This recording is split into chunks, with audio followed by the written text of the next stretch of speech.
साल 2021 को बिहार के झारखंड जिले में स्थित जमशेदपुर के टेल्को इलाके में 17 नवंबर को सुबह के समय कुछ बच्चे खेल रहे थे। लेकिन तभी अचानक खेल के दौरान उन बच्चों की नजर तालाब में तैर रही एक बोरी पर पड़ी। पहले तो उन बच्चों ने सोचा कि शायद किसी ने कूड़ा कचरा लाकर यहां डाल दिया होगा, मगर जब उन बच्चों ने थोड़ा पास जाकर देखा तो उनकी हालत खराब हो गई। बच्चों ने तुरंत इस बात की जानकारी वहां से गुजरने वाले राहगीरों को दी और जब कुछ लोग उस तालाब के पास पहुंचे तो उन्होंने देखा कि तालाब में तैर रही एक बोरी के अंदर से किसी इंसान की 2 उंगलियां दिखाई दे रही हैं, जिससे लग रहा था कि उस बोरी के अंदर जरूर कोई गड़बड़ है। उन लोगों ने इसकी जानकारी तुरंत टेल्को पुलिस को दे दी। कुछ ही देर में पुलिस भी घटनास्थल पर पहुंच गई। इसके बाद उस बोरी को तालाब से बाहर निकाला गया और जब उसे खोलकर देखा गया तो पुलिस भी हैरान रह गई, क्योंकि उस बोरी के अंदर किसी लड़की का शव था। लेकिन उस शव की हालत ऐसी थी कि उसकी पहचान कर पाना बहुत मुश्किल था, क्योंकि उस लाश में तालाब का पानी इस कदर भर चुका था कि वो बुरी तरह से फूल गई थी, जिसकी वजह से अब उसकी पहचान कर पाना भी मुश्किल हो रहा था। और अब पुलिस के सामने पहला सवाल यही था कि ये लाश किसकी थी। लेकिन जब पुलिस ने बारीकी से जांच की तो पता चला कि उस लड़की की उम्र करीब 30 से 32 साल के आसपास थी। देखने से साफ पता चल रहा था कि यह मामला कत्ल का है और शव को निपटाने के लिए ही कातिल ने उसे प्लास्टिक की बोरी में बंद करके तालाब में फेंक दिया था। मगर अब यह पता लगा पाना मुश्किल था कि यह लाश किसकी थी। हालांकि शव की हालत बेहद बुरी हो चुकी थी, लेकिन मरने वाली लड़की के कपड़ों से साफ दिखाई दे रहा था कि वो ठीक ठाक परिवार से हो सकती है। उसकी पहचान पता करने के लिए टेल्को पुलिस ने सबसे पहले आसपास के थानों में और फिर पूरे जिले के पुलिस स्टेशनों में इस घटना की जानकारी दी और पूछा गया कि पिछले कुछ दिनों में किसी थाने में कोई गुमशुदगी की रिपोर्ट कराई गई हो। लेकिन जमशेदपुर में ऐसी किसी लड़की के गायब होने की कोई भी रिपोर्ट नहीं लिखवाई गई थी।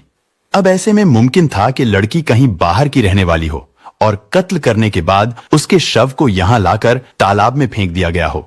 यही कारण था कि यह मामला अब काफी उलझ गया था, जिसकी वजह से टेल्को पुलिस के लिए भी अब इस घटना से जुड़े सुराग और सबूतों को इकट्ठा करना किसी चुनौती से कम नहीं था। लेकिन तभी अचानक पुलिस को किसी मुखबिर ने जानकारी दी कि इसी जमशेदपुर शहर के साउथ पार्क इलाके से 30 साल की एक लड़की पिछले 5 दिनों से अपने घर से गायब है। लेकिन अजीब बात यह थी कि उस लड़की के घर वालों ने अभी तक उसकी गुमशुदगी की रिपोर्ट पुलिस स्टेशन में दर्ज नहीं कराई है। यह जानकारी आधी अधूरी जरूर थी, लेकिन पुलिस के लिए इस मामले की जांच को आगे बढ़ाने के लिए काफी थी। इसके बाद टेल्को पुलिस तुरंत साउथ पार्क इलाके में पहुंचती है। वहां पूछताछ करने पर पता चला कि 12 नवंबर को यह लड़की रात के वक्त अपने किसी दोस्त से मिलने की बात कहकर घर से निकली थी और फिर लापता हो गई थी।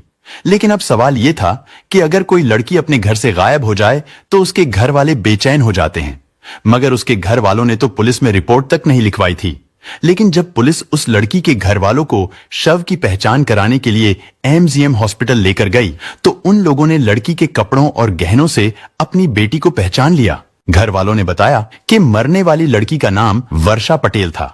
वर्षा फैशन मॉडल के तौर पर काम करती थी।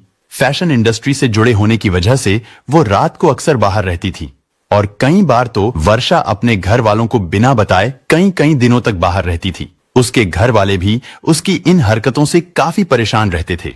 हालांकि इस बात को लेकर कई बार उनके घर में विवाद भी हुआ, लेकिन वर्षा को इन सब चीजों से कोई फर्क नहीं पड़ता था। और 12 नवंबर की रात को भी करीब 8:30 बजे वर्षा पटेल अपने घर से निकली थी, जिसके बाद वो लौटकर नहीं आई।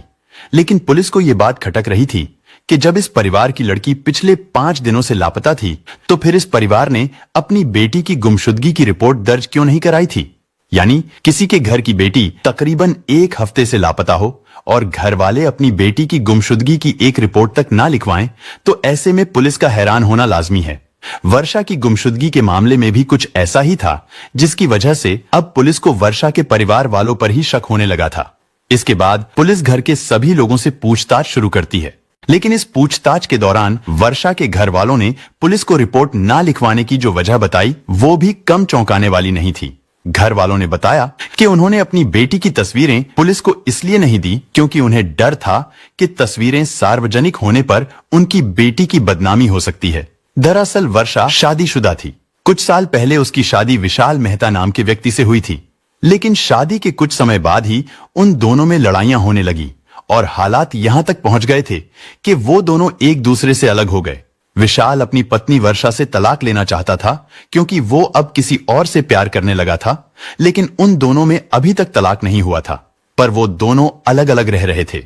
इस घटना से कुछ दिन पहले वर्षा को पता चला कि उसके पति विशाल ने उसे तलाक दिए बिना ही दूसरी शादी कर ली, जो एक तरह से गैर कानूनी था। लेकिन अब पुलिस को इस वारदात में विशाल पर शक होने के साथ साथ इस कत्ल का मकसद भी समझ आने लगा था और अब तक की जांच में पुलिस को यह भी पता चल चुका था कि विशाल से अलग रहने के दौरान वर्षा के कई दोस्त भी बन गए थे। वर्षा के नए दोस्तों की लिस्ट बेहद लंबी थी, लेकिन पिछले कुछ दिनों से जिमी नाम के एक लड़के से उसकी दोस्ती काफी ज्यादा बढ़ गई थी। इस बात का पता चलते ही पुलिस अब वर्षा के पति विशाल के अलावा उसके दोस्त जिमी से भी पूछताछ करनी शुरू कर देती है। लेकिन अब सवाल यह था कि विशाल के पास तो एक वजह थी, लेकिन जिमी के पास इस कत्ल का क्या मकसद हो सकता था। इसलिए अब पुलिस के पास बस एक आखिरी रास्ता यही था कि वर्षा के फोन की सीडीआर यानी कॉल डिटेल रिकॉर्ड निकलवाई जाए, क्योंकि वर्षा के मोबाइल फोन की सीडीआर से ही पता चल सकता था कि मरने से पहले उसकी आखिरी लोकेशन क्या थी और उसने आखिरी बार फोन पर किससे बात की थी। लेकिन जब वर्षा की सीडीआर सामने आई तो उसकी सीडीआर को देखकर पुलिस और भी ज्यादा कंफ्यूज हो गई। सीडीआर से पता चला कि वर्षा के परिवार वाले और उसके पति विशाल पर अब तक पुलिस जो शक करती आ रही थी वो बेबुनियाद था। लेकिन वर्षा की कॉल डिटेल में एक ऐसा नाम सामने आया जिसने पुलिस को भी हैरान कर दिया। असल में वो नाम था इंस्पेक्टर धर्मेंद्र सिंह का। वो जमशेदपुर के साकची थाने में एसआई यानी असिस्टेंट सब इंस्पेक्टर के पद पर तैनात था। जांच से पता चला कि पिछले कुछ महीनों में वर्षा की जिन दो लोगों से सबसे ज्यादा बात हो रही थी वो जिमी और धर्मेंद्र ही थे। लेकिन अब सवाल यह था कि वर्षा एक पुलिस वाले से क्यों बात कर रही थी? क्या वर्षा किसी मुश्किल में थी? लेकिन जब पुलिस ने इंस्पेक्टर धर्मेंद्र और जिमी से पूछताछ की तो उन दोनों ने खुद को इस वारदात से बेखबर बताया। जिमी से तो पुलिस ने अपने सामने बिठाकर पूछताछ की, लेकिन धर्मेंद्र सिंह से पुलिस को फोन पर ही पूछताछ करनी पड़ी, क्योंकि उस समय वो ड्यूटी पर नहीं था। असल में धर्मेंद्र छुट्टी लेकर बिहार के अररिया शहर में घूमने गया हुआ था, लेकिन मामले की गंभीरता को देखते हुए इंस्पेक्टर धर्मेंद्र को तुरंत जमशेदपुर बुला लिया गया। इस बीच पुलिस ने जिमी और धर्मेंद्र सिंह के मोबाइल नंबर की भी सीडीआर निकलवाने का फैसला किया। लेकिन जब उन दोनों के नंबरों की सीडीआर की बारीकी से जांच की गई तो पुलिस दंग रह गई, क्योंकि गुमशुदगी वाले दिन यानी 12 नवंबर से लेकर वर्षा के मोबाइल फोन के बंद होने तक धर्मेंद्र और वर्षा की न सिर्फ फोन पर कई बार बातचीत हुई थी, बल्कि 12 नवंबर की रात को धर्मेंद्र और वर्षा के मोबाइल फोन की लोकेशन भी एक साथ थी। यानी अपनी जिंदगी के आखिरी समय में वर्षा धर्मेंद्र के साथ ही थी। इसके बाद जब पुलिस ने धर्मेंद्र से कड़ाई से पूछताछ की तो धर्मेंद्र ने न सिर्फ वर्षा के कत्ल की बात को स्वीकार कर लिया, बल्कि उसने साजिश रचने से लेकर इस कत्ल को अंजाम देने तक की एक ऐसी कहानी सुनाई कि खुद पुलिस वाले भी अपने साथ काम करने वाले इस एसआई की सच्चाई को जानकर हैरान रह गए। पूछताछ के दौरान धर्मेंद्र ने बताया कि 12 नवंबर को उसने ही वर्षा को फोन करके टेल्को इलाके में अपने पास बुलाया था। वर्षा रात को करीब 9 बजे धर्मेंद्र के टेल्को वाले घर पर पहुंची थी। इस मुलाकात के दौरान उन दोनों के बीच किसी बात को लेकर झगड़ा हो गया, जिसके बाद धर्मेंद्र ने वर्षा को कत्ल कर दिया। धर्मेंद्र ने बताया कि उसने पहले वर्षा का सिर दीवार पर मारा, जिससे वो बेहोश होकर नीचे गिर पड़ी, और फिर उसने गला घोंटकर उसका कत्ल कर दिया। लेकिन पुलिस को पता था कि धर्मेंद्र झूठ बोल रहा है। असल में पुलिस को लग रहा था कि सिर्फ अचानक हुए झगड़े की वजह से तो उसने वर्षा का कत्ल नहीं किया था, क्योंकि इस वारदात को जिस तरीके से अंजाम दिया गया था उससे ऐसा लग रहा था कि धर्मेंद्र ने इस कत्ल की तैयारी बहुत पहले से कर रखी थी। पुलिस की माने तो धर्मेंद्र ने कत्ल के बाद लाश को ठिकाने लगाने के लिए प्लास्टिक की 2 बड़ी बोरियां पहले से ही खरीद कर रख ली थीं, ताकि उन्हीं बोरी में भरकर लाश को कहीं ऐसी जगह फेंका जाए जिससे वर्षा के बारे में कभी भी किसी को पता ही ना चल सके। और फिर उसने ऐसा ही किया। धर्मेंद्र ने उस रात वर्षा की जान लेने के बाद उसकी लाश को निपटाने के लिए पहले उसे बोरी में पैक किया, फिर बोरी के मुंह को सिलाई किया, और फिर उसने टेल्को के उस इलाके में रात को राउंड पर तैनात पुलिस वालों को फोन कर उनकी लोकेशन के बारे में पता लगाया। क्योंकि धर्मेंद्र खुद भी एक पुलिस वाला था, तो इसलिए बातचीत के दौरान राउंड अफसरों से पूछताछ करना पुलिस वालों को भी अजीब नहीं लगा। लेकिन असल सच्चाई यही थी कि धर्मेंद्र पुलिस वालों की लोकेशन पता करना चाहता था ताकि लाश को ठिकाने लगाने के दौरान वो पकड़े जाने से बच सके। रात को करीब 1:30 बजे जब धर्मेंद्र को इस बात का पूरा यकीन हो गया कि पुलिस वाले दूसरी तरफ हैं और आस पड़ोस के लोग भी सो रहे हैं, तो उसने बोरी को उठाकर अपनी बाइक पर रखी और फिर उसे लेकर अपने घर से निकल पड़ा। धर्मेंद्र उस बोरी को तार कंपनी के तालाब में फेंककर वापस अपने घर लौट आया। उस पर किसी को शक ना हो इसलिए अगले दिन वो ड्यूटी पर भी गया और फिर इसके एक दिन बाद यानी 14 नवंबर को वो छुट्टी लेकर अररिया बिहार चला गया, जिसके लिए उसने पहले से ही एप्लीकेशन दे रखी थी।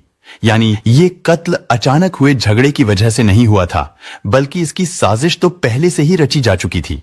लेकिन सवाल अब भी यही था कि आखिर धर्मेंद्र ने वर्षा का कत्ल क्यों किया था और इस वारदात की असल वजह क्या थी।